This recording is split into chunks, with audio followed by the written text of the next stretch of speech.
For recipe notifications, do not forget to subscribe to Get Curried and click on the bell icon.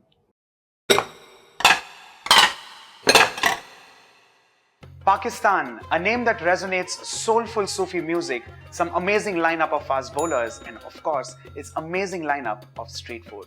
Today, let's make a Lahori specialty. It's called the Lahori Mutton Kadai.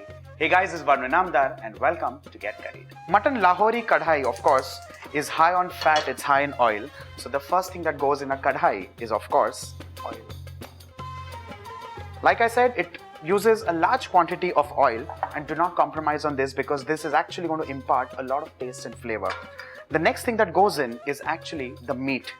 We're going to sear the meat nice and golden brown, and what I'm using here is some lean meat which is boneless. Well, of course, you can also use meat which has a lot of fat, and the ratio of fat to meat is actually a personal preference. I like it moderately fatty.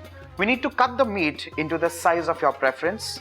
And then the next thing is you wash it nicely, you can pat it dry, but what is important is to fry it till at least 7 to 8 minutes, till the time the exterior starts getting like a golden brown color. Well, the kadhai that I've seen the street food guys making there is an extremely laborious process. They have a whole lineup of charcoal, they have these kadhais, and they have these 7-8 men who are making mutton kadai almost constantly.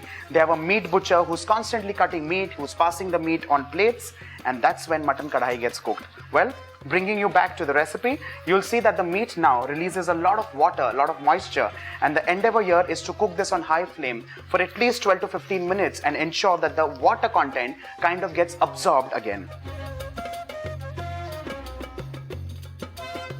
While the meat is still getting cooked, let's add in some flavorings. The next thing that goes in is some ginger. I've crushed the ginger, and possibly this is one of the primary flavors of this dish.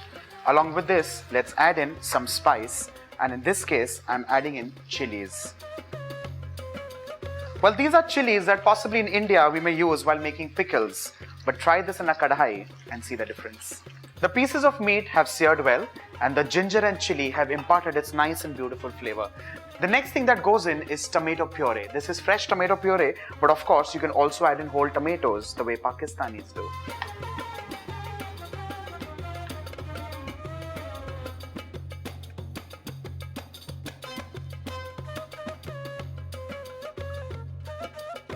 When I say whole tomatoes, the whole idea is to start stewing the tomatoes in this gravy. What they do in Lahore is once the tomatoes become nice and mushy, they remove the skin. Of course, it's a little time consuming, but since we are doing this in our home kitchens, I'm using puree. The meat had initially seared for 20 minutes in oil, ginger and chili.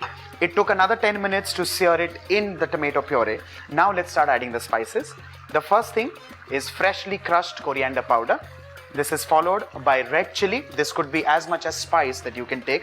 Remember the fact that also there are green chilies in the recipe. Let's add in Garam Masala, followed by roasted cumin powder, just a touch of turmeric, and along with this, kasuri methi. Finally, let's add in salt as required.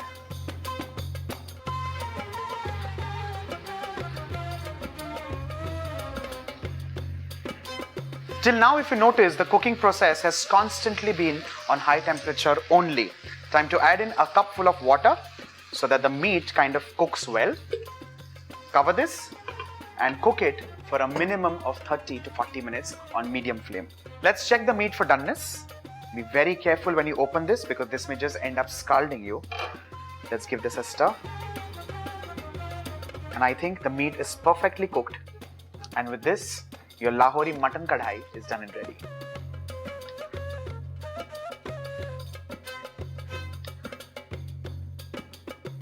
With this, the amazing and flavorful Lahori Mutton Kadai is done and ready. And trust me, this goes amazingly well with naan or pav. Now, the only thing that actually comes to my mind is, "Tu lag di Lahore diya."